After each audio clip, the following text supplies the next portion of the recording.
নমস্কার। বাংলা সেরা গল্পে সবাইকে জানাই স্বাগত। শুরু করছি আজকের গল্প। আজ পড়ে শোনাব সাহিত্যিক বিভূতিভূষণ বন্দ্যোপাধ্যায়ের লেখা গল্প ননীবালা। তাহলে শুরু করি। গল্পের নাম ননীবালা। ননীবালা মেয়েকে বললে, সুপুরি কুড়িয়ে আনতো কালীরায়ের গাছের তলা থেকে। মেয়ে বললে, হ্যাঁ, খান্ডা পিসি দাঁড়িয়ে আছে, বলেছে এবার সুপুরি কুড়ুতে হলে পয়সা দিয়ে যাও, সুপুরি এমনি পাওয়া যায় না বাজারে। ননীবালা এ গাঁয়েরই মেয়ে, তার রাগ হয়ে গেল খুব। কালীরায়ের বুড়ি দিদিকে ঘাটের পথে পেয়ে খুব করে শুনিয়ে দিলে। বুড়ি বললে, তুমি ভাই অনর্থক তিলকে তাল করো না। সুপুরি কুড়ুতে এসেছিল সেদিন, সর্বদা কুড়ুতে আসে, তাই বললাম আমাদেরও তো দরকার আছে, কেন আসো রোজ রোজ? সর্বদা কুড়ুতে যাবার দায় পড়েছে। রোজ আসে, আমি বলছি, তুমি ভাই জানো না। কে বললে রোজ যায়? আমি জানি, রোজ দেখি যেতে। আচ্ছা বেশ, এবার যায় যদি পয়সা নিয়ে যাবে। কালীরায়ের দিদি পাড়ায় পাড়ায় বলে বেড়াতে লাগলো, বড্ড গোমর হয়েছে ওই ননির, পয়সা দেখাতে আসে আমার কাছে, এমনি অর্ধেক দিন হাঁড়ি চড়ে না, আবার পয়সার গোমর। ঝিগিরি করে তো চালাচ্ছিস, পয়সা দেখাতে লজ্জা করে না? ননির মেয়ের নাম নালু, ভালো নাম সরবালা। নালু এর গাছের লিচু, ওর গাছের কুমড়োর জালি, শশার জালি চুরি করে আনে। পাড়ার কারো গাছে এঁচোড় আর পাকবার জন্যেই নালুর জন্যে। ননি কিন্তু তা জানে না। খিদের জ্বালায় সরবালা যা চুরি করে রাস্তাতেই তা খেয়ে ফেলে। বিকেলে কি ভীষণ খিদে পায়, কে দেয় একগাল চাল ভাজা? রায়েদের গাছে কি মাদার পেকে আছে, পাকা যেমনি বড়ও তেমনি। ঠেলে উঠল গাছে। রায় ঠাকুরমা দেখে বললে, ও মা, গেছো মেয়ে ছেলে কখনো দেখিনি, তুই এমন গেছো হলি কবে? নাম নাম। দুটো মাদার পাচ্ছি ঠাকমা। খেলেই জ্বর, কেন সব ছাই খাবি? কেন সে খাবে সেই জানে। মা ও পাড়ার দামড়ি কাকার বাড়ি গোয়াল পরিষ্কার করে ও বিচালি কেটে জল তুলে 8টা গরুকে জাপ দেয়। এসব করতে সন্ধের পর মা বাড়ি এসে ভাত রান্না করবে, তবে খেতে দেবে। পেট যে এখনই জ্বলবে তার কি খাবে সে ভেবে পায় না। শুধু সে নয়, পল্টু, হাবু, নন্তু, ননকু, রেপু, নেপু সবাই আসে, ওদেরও বাড়িতে ওই অবস্থা। দুপুরে ভাত খাও, তারপর বিকেলে হাজার খিদে পাক না কেন খাবার নেই। তবে সে একটু আসে ঘন ঘন, তার মা বাড়িতেই থাকে না যে, সে কি করবে?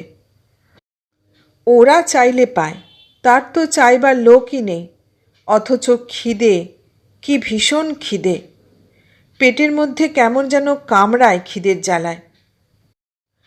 রাত্রে নালুর জ্বর হলো। ননি পড়ে গেল মুশকিলে। মেয়ের গা দেখলে পুড়ে যাচ্ছে। কি খেতে দেবে? রোগীর পথ্যি কি আছে ঘরে? ডাক্তারই বা কোথায়? এক আছে সুরেন ডাক্তার, 2 টাকার কমে রাত্রে আসবে না। মেয়ের গায়ে হাত দিয়ে দেখে বললে, যেমন তুমি তেমনি হয়েছে আমার অবস্থা, কি যে করি। রাত্রে বড্ড জ্বরটা বাড়তে সে চেঁচিয়ে ডাক দিলে প্রকাশ গাঙ্গুলির স্ত্রীকে, ও জ্যাঠাইমা, জ্যাঠাইমা, এইদিকে একবার আসুন, খুকির বড্ড জ্বর। প্রকাশ গাঙ্গুলির স্ত্রী চোখ মুছতে মুছতে উঠে এলেন ঘুম থেকে। অনেক রাত। দেখে বললেন, তাই তো, বড্ড জ্বরটা বেড়েছে। কুইলেনের বড়ি আছে আমার কাছে, কাল সকালে খাইয়ে দিও। দেখুন তো জ্যাঠাইমা, গরিবের ঘরে কি কাণ্ড। তাই তো বাপু, সবই অদেষ্ট। তোমার বাবা ভালো দেখেই বিয়ে দিয়েছিলেন, দোজ বরে তাই কি, দিব্যি চেহারা, কলকাতায় বাসা, ইঞ্জিনিয়ার লোক, 2 পয়সা আয় ছিল। সইল না তো কি হবে, অল্প বয়সে কপাল পুড়ল। সে তো 100 বার জ্যাঠাইমা, নইলে খুকিকে আজ 2টো পেট ভরে ভাত দিতে পারি নে, এ কি কম দুঃখ? পরের বাড়ি দাসী বৃত্তি, তাতে আমার এ গায়ে অপমান নেই? এ গায়ের মেয়ে যখন আমি, বলুন ঠিক কি না? সে কথা তো বটেই মা, তার আর কি হবে বলো, সবই অদেষ্ট। আমি গিয়ে কুইলেনের বড়ি নিয়ে আসছি। এখন দরকার নেই জ্যাঠাইমা, কাল সকালে পাঠাবেন। মা, রাতটা আজ এখানেই থাকবো? না জ্যাঠাইমা, আমি বেশ থাকবো এখন। আপনি মায়ের মতো তাই কথাটা বললেন, এ গায়ে তো ও কথাও কেউ বলবে না। ননিবালা সত্যিই পরের বাড়ি ঝিগিরি করে মাসে 5 টাকা আর একবেলা ভাত পায়, 1 থালা ভাত সে বাড়ি নিয়ে আসে। যে বাড়িতে কাজ করে তারা ভাত দিতে কৃপণতা করে না। বড় বড় ধানের গোলা তাদের বাড়িতে 5-7টা, বাগান, পুকুর, জমি জমা সব আছে। মা আর মেয়ে সেই 1 থালা ভাত খায়। ননিবালার বিয়ে হয়েছিল কলকাতার এক বড় ইঞ্জিনিয়ারের সঙ্গে। দোজবরে পাত্র হলে কি হবে, বেশ ছিলেন তিনি দেখতে শুনতে। বয়সটা একটু বেশি ছিল।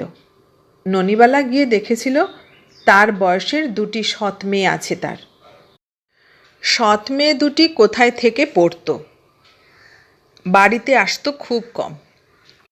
মাত্র 2 বছর স্বামীর সঙ্গে সে তেতলার বাসায় কাটিয়েছিল পরম সুখে। এর মধ্যে বার কয়েক দেখা হয়েছিল সৎ মেয়ে 2টির সঙ্গে।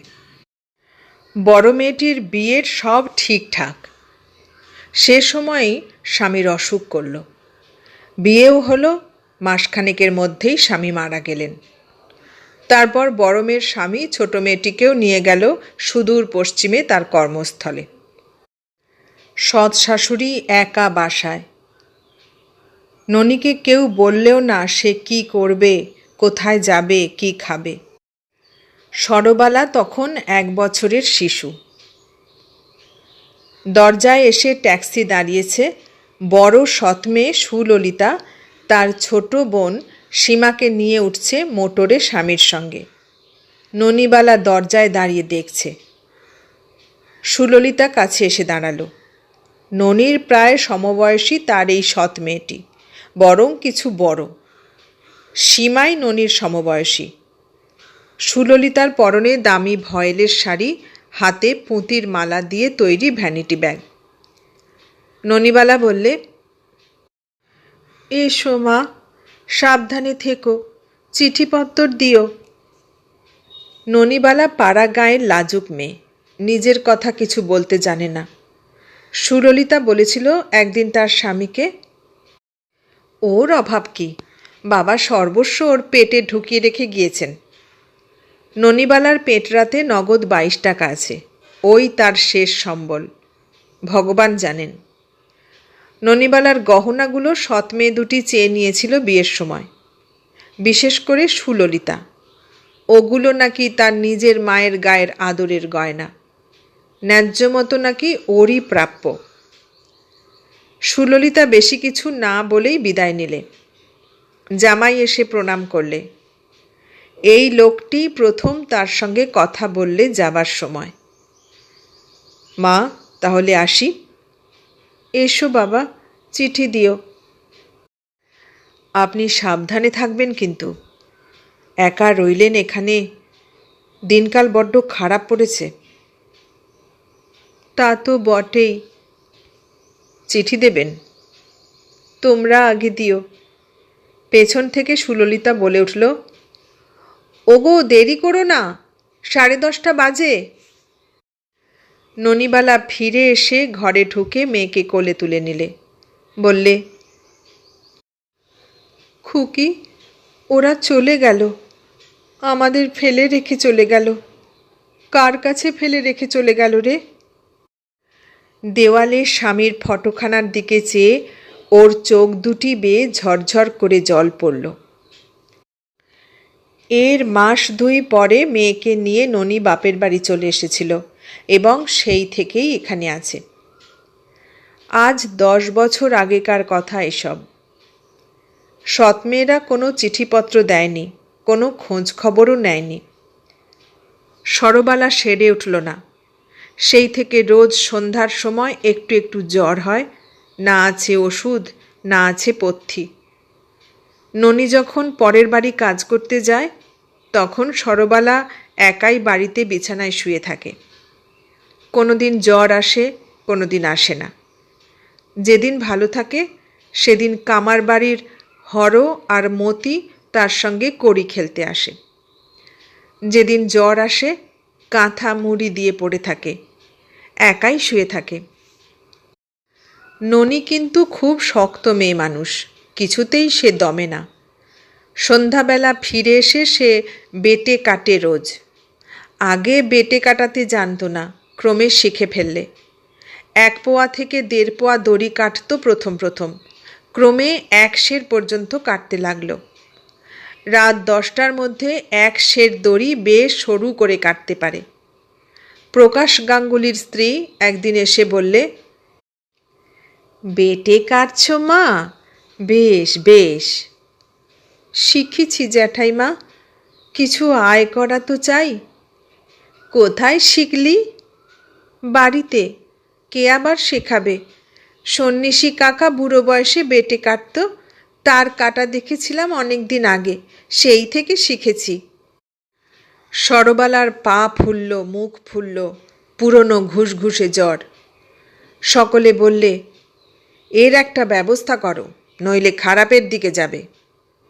ননি মেয়েকে সঙ্গে নিয়ে হাসপাতালে একদিন অন্তর যেতে লাগল। ডাক্তার সাহেবকে বুঝিয়ে বললে মেয়ের রোগের ইতিহাস। মাস 2 ধরে একদিন অন্তর কামাই করবার ফলে চাকুরি গেল ননির। 1 থালা ভাত আসে না, টাকা কটাও গেল। এমন হলো খাওয়া জোটে না। সরবালা সেরে উঠেছে একটু, কিন্তু খাবার অভাবে শুধু কাঁচা পেয়ারা খায় হিমি ঠাকরুনের পেয়ারা তলায় বসে বসে।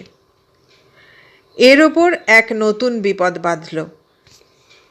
যাদের বাড়িতে ননি ঝিগিরি করত, কাজ ছেড়ে দেওয়ার জন্যে তারা খুব চটে গেল। তাদের হাতে গ্রামের কন্ট্রোলের দোকানের কাপড় দেওয়ার ভার। 3 মাসের মধ্যে 1খানা গামছাও তারা দিলে না ননিবালাকে। কত অনুনয় করেও তাদের মন গলানো গেল না। বাইরে বেরুনো যায় না আর কাপড়ের অভাবে। তালির ওপর তালি লাগিয়ে যতদিন চালানো যায় চলল, আর চলে না, এমন অবস্থায় এসে পৌঁছল। বিকেলবেলা ননি মেয়েকে বললে, হ্যাঁ রে, বেটের দড়ি কাটতে বসবি? সন্ধ্যের সময় বসবো মা। তেল নেই, অন্ধকারে হবে না, এখন বস, তবু আনা 4 পয়সা হবে সকালবেলা। মা, একটা কথা শুনবে? আমি ঢ্যাপের বিচি আনবো মদলার বিল থেকে। তুমি ঢ্যাপের খই করতে জানো? খুব জানি। তুই আনতে পারবি? কার সঙ্গে যাবি সেখানে? বিলের জলে কেউটে সাপের আড্ডা। বাগদি বউ যাবে আর আমি যাব। বাগদি বউ বলছিল, ঢ্যাপের খই খেলে 1 বেলা কেটে যাবে, রাত্রে আমরা ঢ্যাপের খই খাব। ননির মুখে দুঃখের হাসি দেখা দিল। তার আদরের মেয়ে আজ দুলে বাগদিদের মেয়ের মতো ঢ্যাপের খই খেয়ে রাত কাটানো খুশির ব্যাপার বলে মনে করছে। মেয়েকে বললে, নালু, কাউকে বলিস নে যে ঢ্যাপ তুলতে যাবি। এ গায়ে আবার এদিকে নেই ওদিকে আছে কি না। সরবালা চলে গেল বাগদি বউ নীলার সঙ্গে। ননি বললে, ও নীলি, দেখিস দিদি, নালু যেন বেশি জলে যায় না, পদ্ম গাছে বড্ড সাপ থাকে। সরবালার মন খুশিতে ভরে উঠল। মাদলার মস্ত বড় বিল পদ্ম আর নাল ফুলের বনে ভরে আছে। নীল আকাশ উপুর হয়ে আছে বিলের ওপর। যদিও বর্ষাকাল, আজ আকাশ বেশ পরিষ্কার।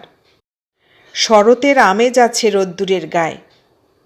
বিলের ধারে নলখাগড়ার ঝোপে তিতপল্লার ফুল ফুটেছে। বাগদি বউ বললে, নালু, করম চা খাবে মা? আয়, এই ঝোপে কত করম চা আছে। খাবো খাবো, তবে নীলি একটা কথা, মাকে কিন্তু বললে খাবো না। করম চা খাওয়ার কথা শুনলে মা বকবে। জ্বর হচ্ছিল কিছুদিন আগে। তবে খেও না মা, থাকগে। না, খাবো। তুই তবে বললি কেন? আমি ঠিক খাবো। এক মুঠো ডাঁসা করম চা চিবোতে চিবোতে নালু ও নীলি জলের ধারে এসে দাঁড়ালো। নালু তো অবাক। কত বড় বিলটা, কত পদ্ম ফুটে আছে। ওপারে ওরা কি করছে? মাছ ধরছে? কি মাছ? কই, মাগুর? নালু ডাক দিয়ে বললে, কি দর ও জেলে কাকা? মাছ নেবা খুকি? দর বলো না। বাছা বাছা বিলির কই, 3 টাকা সের, আর মাগুর মাছ 3.5 টাকা। দাম শুনে কিনবার বাসনা উবে গেল সরবালার। বাপরে, মাসে মা মোটে 5 টাকা মাইনে পেত, আমি কিনব 3 টাকা সেরের মাছ? সে 5 টাকাও আজকাল আর পায় না। হঠাৎ বাগদি বউ বললে, নালুমা, মাছ ধরব? তুমি তুমি আর আমি। একজনের কাপড় খুলতে হবে। তুই ছেলে মানুষ, কাপড় খুলে ফেল। যা, কে দেখছে? কোনো লোক নেই এ দিগরে, বিল আর মাঠ। নালুর কাপড় খুলে নিয়ে বাগদি বউ ওকে জলে নামালে। ছ্যাঁকা দিয়ে দুজনে মাছ ধরতে লাগলো, পদ্ম গাছের তলায় আর শ্যাওলার দামের মধ্যে। বৃথা পরিশ্রম। 8 ঘন্টা জল কাদা মাখাই সার হলো। সন্ধ্যা হবার আর দেরি নেই। বকের দল ছায়া ভরা নীল আকাশের গা বেয়ে পাল্লার বড় বিলের দিকে চলেছে। বিলের উত্তর পারে বনজাম গাবের ডালে ডালে কালো বাদুর ঝুলছে। ঘুংরি পোকা ঘুর শব্দ করে ডাক শুরু করে দিয়েছে ঘাসের বনে। নালু বললে, চল নীলি, মা বকবে। এমন সময় তার পায়ের তলায় পদ্মবনের মধ্যে কি একটা জিনিস পিছলে গেল। সেটাকে সে পা দিয়ে চেপে ধরেছিল অন্যমনস্ক হয়ে। চক্ষের পলকে নালু চেঁচিয়ে উঠল, সাপ, সাপ, আমাকে খেয়ে ফেললে, ওমা ওমা, উহ। নীলি লাফিয়ে এলো ওর কাছে। ভয় কি, ভয় কি? কোথায় সাপ? আমাকে একেবারে খেয়ে ফেলেছে। ও নীলি, আমি মরে গেলাম, মাকে বলো, পা দিয়ে চেপে ধরেছি। নীলি জলে ডুব দিয়ে তার নিজের প্রাণ তুচ্ছ করে নালুর পায়ের তলা দেখতে গেল এবং পরক্ষণেই প্রায় 2.5 পোয়া ওজনের মস্ত একটা মাগুর হাতে তুলে ভেসে উঠল। হাঁপাতে হাঁপাতে হাসি মুখে বললে, এই দেখো তোমার সাপ। মাগুর মাছ কাঁটা হেনেছে, আর ও ভাবছে সাপে খেয়ে ফেললে। সাপ অত সোজা নয়। দেখি দেখি, ওহ, এই যে মস্ত বড় মাগুর। নালু পা দিয়ে কাদার মধ্যে সেটাকে চেপে ধরাতে মাছটা উপরে উপরে কাঁটা হেনেছে। পা টনটন করছে ওর। মাছটা ডাঙায় তুলে এনে ওর সব যন্ত্রণা সেরে গেল। ওরা অন্ধকার বাঁশবনের আমবনের পাশ দিয়ে বাড়ি ফিরল। নীলি বললে, মাছটা তুমিই নাও সবটা নালু, তোমাকে কাঁটা হেনেছে আর তুমিই পা দিয়ে চেপে ধরলে। না নীলি, তোমার অর্ধেক আমার অর্ধেক, এসো আমার সঙ্গে।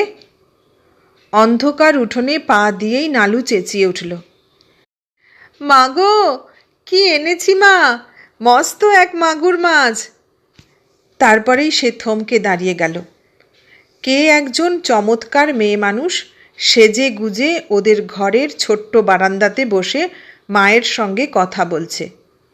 ওর মা বললে, এদিকে এসো, দিদি এসেছেন, প্রণাম করো, তোমার মেজ দিদি। নীলি পেছন থেকে জিজ্ঞেস করলে, কে উনি দিদি? ননিবালা গর্বের সুরে বললে, আমার মেজ মেয়ে সীমা, 3টে পাস, কলকাতার মেয়ে স্কুলে কাজ করে, সোনার টুকরো মেয়ে। নালুকে নিতে এসেছে, বলছে, মা আমার কাছে দাও, আমি নিয়ে গিয়ে ওকে লেখাপড়া শেখাবো। ছোট বোনটাকে এভাবে গায়ে ফেলে রাখতে দেবে না। তা আমি বলছি, তোমাদের জিনিস তোমরা নিয়ে যাবে, আমার বলবার কি আছে? তোমরাই তো ওর অভিভাবক, আমি কি বুঝি, মুখ্য মা তোমাদের। সীমা উঠে এসে নালুকে জড়িয়ে ধরলে দুহাত দিয়ে। ওর মা বললে, তোমার কাপড়ে কাদা লাগবে, বসো মাসিমা, আমি আগে ওকে ধুইয়ে মুছিয়ে দিই। সীমা বললে, আমি দিচ্ছি। কেন, ও কি আমার বোন নয়? কি চমৎকার দেখতে হয়েছে খুকি। নাম কি বিচ্ছিরি রেখেছ মা? সরবালা। সরবালা আবার কি? আমি নাম রাখব শকুন্তলা। কি সুন্দর চোখ দুটি। 1 বছরের ছোট্ট খুকি দেখেছিলাম। সত্যি, আজ কি অদ্ভুত সকালটা হয়েছিল। কার মুখ দেখে উঠেছিল ননি তাই ভাবছে। বিকেলে সে পুকুর থেকে কাপড় কেচে এসেছে সবে। এমন সময় একখানা ঘোড়ার গাড়ি এসে ওর দরজার সামনে দাঁড়ালো। বেলা তখন আর নেই। ননি একদম চিনতে পারেনি। 10 বছর পরে সে দেখলে সীমাকে। 19 বছরের সীমার বয়স আজ 29। চোখে আবার সোনা বাঁধানো চশমা। সীমা রাতে কত কথা বললে। সুললিতা দিদি মজফ্ফরপুরে থাকে তার স্বামীর কর্মস্থলে। সীমা কলকাতার বোর্ডিংয়ে থেকে পড়েছে। বাবার বাক্সে টাকা ছিল, ডাকঘরে টাকা ছিল, সব নিয়েছে বড়দি আর তার স্বামী। সীমা জানতে পেরে বলেছিল, তোমরা গরিব মাকে ফাঁকি দিলে, তার কি আছে? তিনি তার ছোট্ট মেয়েটাকে কি করে মানুষ করবেন? সুললিতা নাকি বলেছিল, যা যা, বড্ড যুধিষ্ঠির তুমি। সৎমা গেঁয়ো মেয়ে না হলে সেই আমাদের সব গপ্পায় পুড়ত কি না? সৎমা সৎবোন কখনো আপন হয় না। সীমাকে খেতে দিয়ে ননি বললে, কিছু খেতে দেবার ছিল না। ভাগ্যিস মাগুর মাছটা এনেছিল নালু বিল থেকে ধরে। বুঝলি নালু, তোর মাছ ধরা সার্থক হলো। সীমা পরদিন বিকেলে সরবালাকে নিয়ে নৌকোয় উঠল। যাবার সময় বললে, মা আমি তোমাকে নিয়ে যাব, বাসা ঠিক করি আগে। বাসাটা ছোট, শকুন্তলার জন্য ভেবো না, ওকে গিয়েই স্কুলে ভর্তি করে দেব। জন্মাষ্টমীর ছুটিতে নিয়ে এসে দেখিয়ে যাব একবার। ও যে আমার বাবার মেয়ে, তা আমি কি ভুলতে পারি মা? পুজোর পর তোমাকেও যেতে হবে। রান্নার ডিপার্টমেন্ট তোমার হাতে তুলে দিয়ে আমরা 2 বোন লেখাপড়া নিয়ে থাকব। কি বলিস শকুন্তলা? এতক্ষণ শুনলেন বিভূতিভূষণ বন্দ্যোপাধ্যায়ের লেখা গল্প ননিবালা। কেমন লাগলো গল্পটা? ভালো লাগলে লাইক, কমেন্ট, শেয়ার করবেন। আর নতুন বন্ধু হলে সাবস্ক্রাইব করার অনুরোধ রইল। সবাইকে অনেক ধন্যবাদ জানিয়ে আজ এখানে শেষ করলাম।